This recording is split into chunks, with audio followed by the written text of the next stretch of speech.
All right, the next speaker is Faterdad.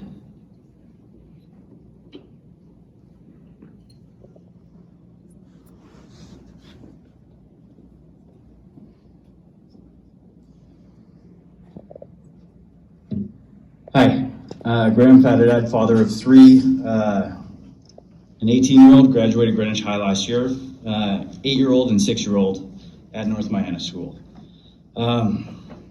First off, we appreciate everything the teachers have done over the years for all of our kids, but we're at this point where I'm looking out, my kids are going to school wearing these masks, scared to death of pulling it down and getting yelled at because they can't drink their water without it in the way.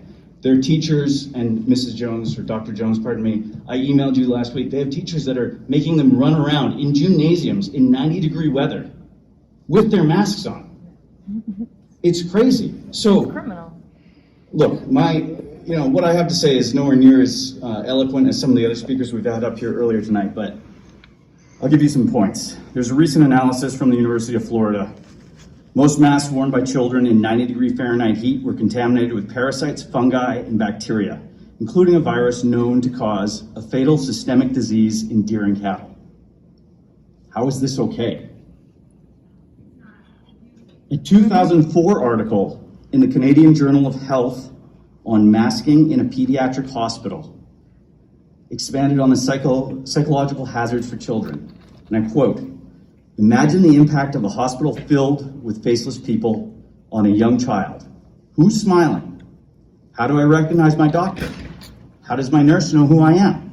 Why is everyone so scared of me and my germs?" The Journal of American Medical Association Pediatrics, JAMA Pediatrics, just produced a study in June this year. They found that carbon dioxide levels for kids wearing masks averaged over 13,000 parts per million of carbon dioxide. The normal content of carbon dioxide is 400 parts per million.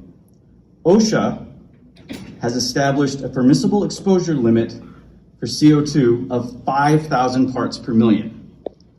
How is this okay that our children are forced to wear masks for 6 to 8 hours a day, while this is 3 times what is acceptable for workers under OSHA standards across this country? I suspect that this mask mandate 30 seconds. is driven by the desire of certain adults to feel marginally safer, even though they supposedly have effective vaccines.